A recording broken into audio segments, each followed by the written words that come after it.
Yo sengaja minum sebanyak air ini. Lalu simpan dalam tubuh 3-5 hari. Bahkan perut mau pecah dia juga tidak mau buang air. Bahkan ketika tubuh sudah mencapai batas, dia masih olahraga dalam kamar. Setel itu ke dapur dan makan. Menunggu sipir meriksa dia ambil kesempatan muntal di depannya. Iya ampun. Tengkap penjahat ini jauhi dari saya. Bawa dia ke dokter. Cepat. Dan seperti itu Yo berhasil diantar ke tempat dokter. Dan bilang sama Clyde dia mau ke toilet. Sekarang rekan juga datang. Mereka ambil air laut lempar ke dalam baskom. Lalu naik ke atas toilet. Mencari alat yang dia simpan dari dulu. 2 orang bagi kerjaan. 1 orang tutupi pintu toilet, yang lain mulai hancurkan tembok. Mereka menyelip ke dalam tembok. Sebelum pergi tidak lupa balikin lemari ke tempat tadi.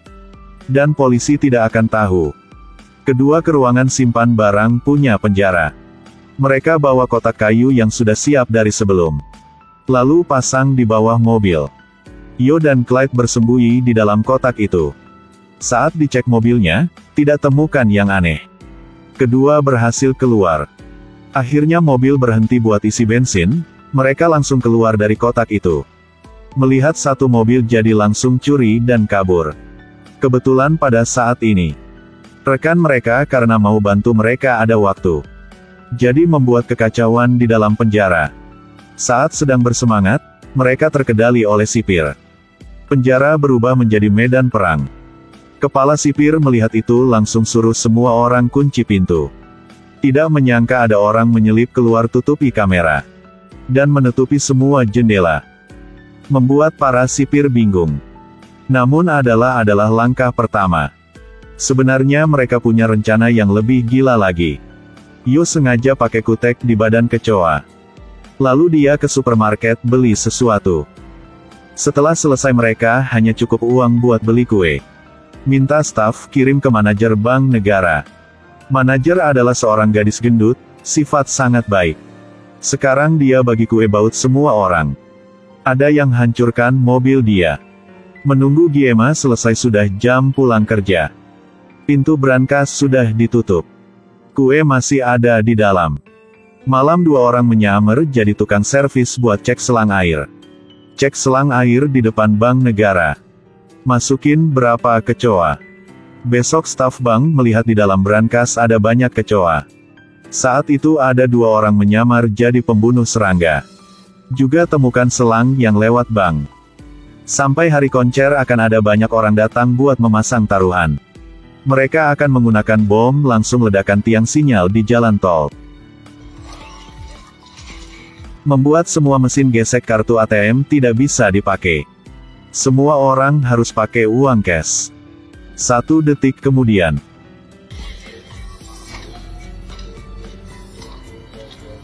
Di dalam bank penuh dengan uang. Kebetulan Yo dan Clyde sedang melihat situasi di situ. Saat tidak ada orang mereka ke tempat sampah di luar.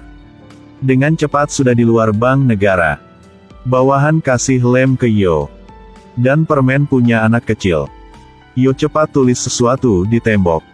Setelah itu 1 kotak bom dengan permen jadi. Akhirnya masukin dalam selang. Mereka menggunakan sedot debur. Semua uang masuk ke dalam selang. Tapi Asep dari bom ke tempat taruhan. Staf melihat Asep merasa ada yang salah. Langsung suruh security check. Ketika selang bom keluar, dia berhasil meledak selang uang. Asep ada di mana-mana. Staf merasa situasi yang buruk. Suruh security kasih tahu Asep dari mana. Ketika mereka buka pintu menemukan. Di dalam ada seorang rokok. John omong berapa kata, membuat security tidak curiga lagi.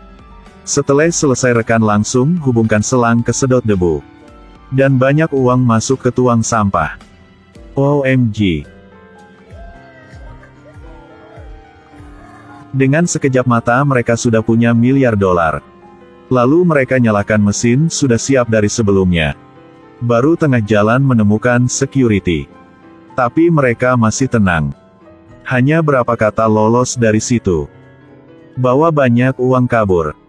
Kebetulan bos di dalam penjara ikuti waktu yang sudah dibahas dari sebelumnya.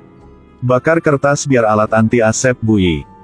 Sipir melihat itu langsung panggil pemadam kebakaran. Melihat pemadam kebakaran datang, Yo ambil kesempatan ikuti ke mobil. Ketika balik ke penjara mereka lari ke ruangan dokter. Ketika tim pemadam sudah sampai ke tempat, mereka melihat itu hanya lelucon saja. Jadi semprot alat pemadam api biar tidak malu. Saat itu dokter meriksa buka pintu satu ruangan. Yo sedang di situ. Akhirnya staf di Bank Negara juga temukan.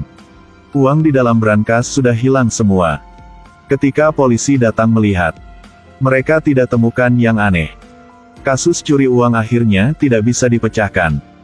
Berapa tahun kemudian Yo bebas keluar penjara. Dia pergi ke taman dan cari kotak uang. Mulai saat itu hidup dia berubah.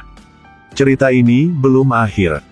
Saya adalah reviewer, jika sudah jangan lupa follow dan like ya guys.